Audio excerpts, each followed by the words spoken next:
Good morning students. देखिए, हमने अपनी लास्ट वीडियो में पैरेलल लाइंस जो चैप्टर स्टार्ट किया था उसमें पैरेलल लाइंस और ट्रांसवर्सल लाइंस के अकॉर्डिंग जो हमारे पास corresponding angle, alternative and interior angle और वर्टिकल अपोजिट एंगल के बारे में पढ़ लिया था। तो आज की जो हमारी एक्सरसाइज है एक्सरसाइज 6C, उसका क्वेश्चन नंबर फर्स्ट का फर्स्ट पार्ट मैं लेता हूँ। जो आपको दिया हुआ है वो दिया है कि आपके पास दो पैरेलल लाइंस हैं। कैसी है? दो पैरेलल लाइंस है। इन लाइन के नेम हैं L और M, यानी L और M are two parallel lines and another lines, इसका कोई नाम नहीं दिया है, इसको P बोल देता हूँ मैं, P। Another line P is transversal line.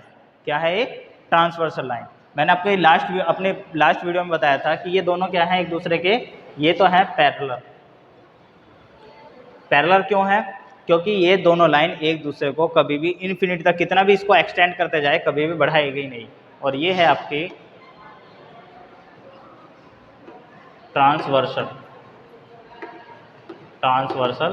Line.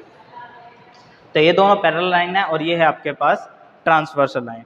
उसके बाद उसने क्या कहा है, ये वाला एंगल दिया है 125 डिग्री का। और आपसे कौन सा एंगल पूछा है?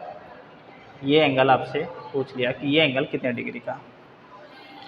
तो देखिए, बहुत ही सिंपल क्वेश्चन है, ज़्यादा टफ नहीं है, बहुत ही सिंपल क्वेश्चन है। और ये क्वेश्चन सिंपल क्यों है? क्योंकि लाइन L और लाइन M यदि पैरेलल लाइन है और लाइन P उसकी ट्रांसवर्सल लाइन है। तो देखिए सॉल्यूशन में आपको क्या लिखना है, line L parallel to M and line P is a transversal line. कैसी लाइन है? Transversal line. देन ये एंगल और ये एंगल एक दूसरे के रहेंगे, इक्वल रहेंगे। क्यों रहेंगे इक्वल? कुछ याद आया? कैसे हैं ये? एक दूसरे के ऑल्टरनेटिव इंटीरियर एंगल है। मैंने बताया था ट्रांसवर्सल लाइन, यदि पैरेलल लाइन के बीच के में आपके एंगल आते हैं ये और ये और ये, और यदि ये एक दूसरे के क्रॉस करके क्या रहेंगे? इक्वल रहेंगे। यानी x degree equal to 125 degree. क्यों? क्योंकि ये कैसे हैं? ऑल्टरनेटिव इंटीरियर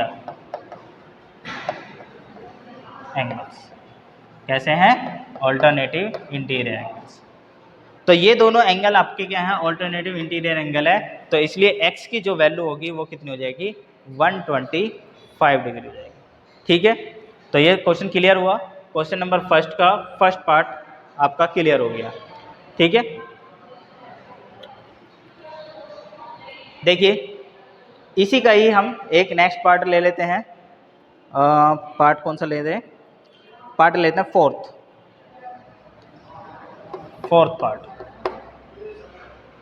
फोर्थ पार्ट में क्या है?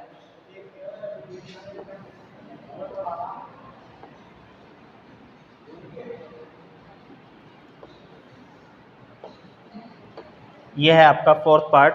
टू पैरेलल लाइंस है और इनको एक ट्रांसवर्सल लाइन क्या कर रही है? कट कर रही है। तो आपको दिया है ये एंगल दिया है कितना डिग्री का? 120 डिग्री का। कितने डिग्री का? 120। और एक एंगल दिया है ये x डिग्री का। कितना दिया है? x degree. और ये दोनों लाइन का नाम भी इसने L और M दिया है, इसको अभी हम P ले लेते हैं। तो बेटा इसमें भी आपको यही स्टेटमेंट है, line L M and line P is a transversal line. यानी इसमें भी आपको स्टेटमेंट सेम ही लिखना है कि लाइन L और लाइन M क्या है? टू पैरेलल लाइंस है और लाइन P जो है एक ट्रांसवर्सल लाइन है। तो यहाँ भी आपको क्या है? x की वैल्यू निकालनी है। मेन इंपॉर्टेंट है कि आपको उस क्वेश्चन में आपको समझ में आना चाहिए कि इसमें ये एंगल इसके इक्वल क्यों है, आपको वो रीजन पता होना चाहिए। तो यहाँ से देखा कि ये 120 जो एंगल है ये लाइन L के क्या है? नीचे है, और ट्रांसवर्सल लाइन के क्या है? राइट साइड में। ट्रांसवर्सल लाइन के क्या है? राइट साइड में। ये ट्रांसवर्सल लाइन है ना, तो इस L पैरेलल लाइन के नीचे है और ट्रांसवर्सल लाइन के राइट साइड में है। एंगल X को देखते हैं, ये भी पैरेलल लाइन के नीचे है और ट्रांसवर्सल साइड के क्या है, राइट साइड में है। तो angle X is equal to हो जाएगा 120 के। एंगल X किसके इक्वल आ जाएगा, 120 के। अब ये किस रीजन से आया, क्योंकि ये दोनों क्या है, पैरेलल लाइन के नीचे है और ट्रांसवर्सल लाइन के क्या है, राइट साइड में है। तो इसलिए क्या आ जाएगा, कोरस्पोंडिंग एंगल हो जाएगा।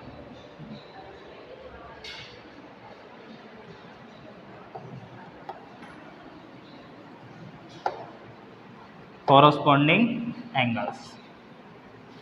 तो मैंने आपको बताया था कि ये कैसे एंगल हैं, आपके कोरस्पोंडिंग एंगल्स होंगे।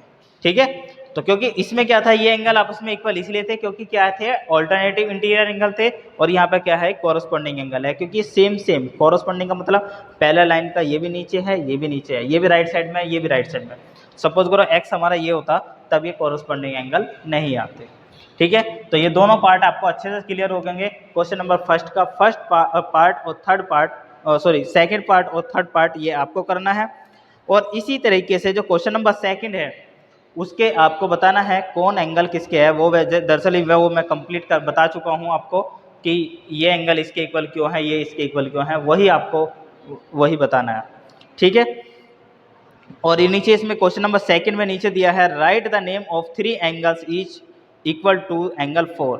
ऐसे ऐसे 3 एंगल हमें ढूंढने हैं जो एंगल 4 के क्या है, इक्वल है। ठीक है, तो मैं उसको थोड़ा सा कराता हूँ और तब तक जो है आप इसको नोट कीजिए।